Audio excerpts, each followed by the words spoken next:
Kamusta mga true friend? Motocam nga pala. At eto na nga guys, nilabas na lang Honda Philippines Incorporated ang bagong Honda ADV 160. So eto nga yung kulay niya. At syempre, ipapakita ko pa sa inyo kung anong meron to at kung magkano. Eto nga siya, ang ganda ng kulay niya. May pagka-bronze na glossy, no? Ito yung pinaka-headlight. Ayan yung mukha niya. Sa harapan, may nakalagay na HSTC, Honda Selectable Torque Control, ADV. Siyempre, ito nga ay ABS. So, ito yung tsura ng gulong. Ang sukat ng gulong, 110/80/14. Naka-dual piston caliper tayo. Siyempre, naka-disc brake tayo dyan. Then, sa kabilang side, ganitong itsura. Ang ganda rin ng mugs nyo. Ayan, sa ilalim, andito yung kanyang busina. Ayan yung kanyang suspension. Siyempre, ito yung pinakatapalodo niya. Kanyang pinaka-windshield, ito siya, adjustable yan. So, pwede mo siyang ibaba, hihilahin mo lang to, and then bababa mo siya. At syempre, ito nga ay naka-road sync na, kaya ganito na itsura ng kanyang panel. Naka-naked handlebar pa rin tayo dito. Sa left side, ganitong itsura, may passing light. May menu button tayo rito, busina, left and right signal. Kanyang grip, ayan, malambot. Syempre, yung ating preno.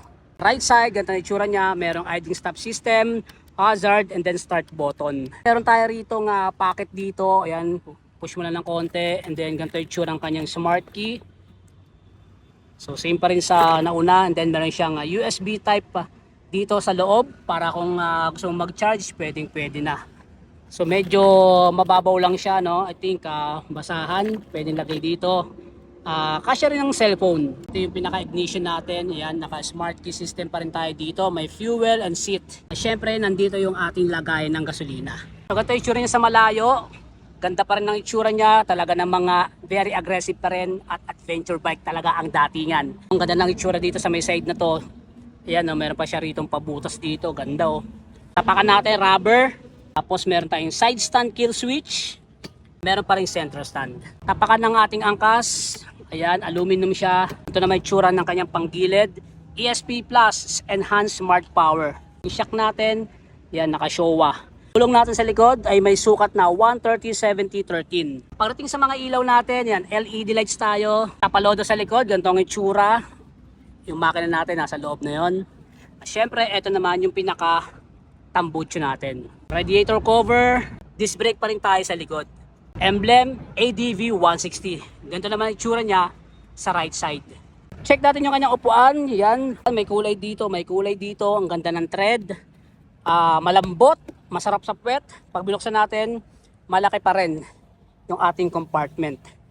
So dito nakalagay yung tools natin. Meron tayong manual dito. And then may stopper yan. Yun no. Diba? Etong part naman to, bakal siya. Dito mahawak yung mga OBR natin, mga angkas natin. Kaya safe na safe pa rin tayo. So ngayon check natin yung kanyang panel. Push lang natin to.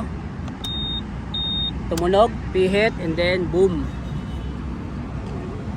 Ayan. So ganito yung tsura ng kanyang panel. Kiniklik ko to. And then gumagalaw sa may bandang ibaba. 10 km per liter. Then total ng tinakbo. So ito yung ating pinaka speedometer. Meron tayong fuel gauge, and then may mga menu pa tayo rito, may degree Celsius, same time, may oras din. Sa side naman, meron pa rin tayo rito mga indicator, pati sa right side. So marami pa tayong information na makikita dito. ABS type naman natin, guys, ganito ang itsura niya, no? Pakita ko rin sa inyo para malaman nyo agad yung difference. Ganito yung panel niya, medyo maliit, and then yung mga indicator nasa taas, and then nasa baba. And then may mga button siya dito. Ito, kita nyo to. Sa manibela, ganito ang itsura niya. High beam, low beam, busina, then left and right signal. Right side naman, idling stop system, hazard, and then start button. May packet pa rin siya dito. Ayan.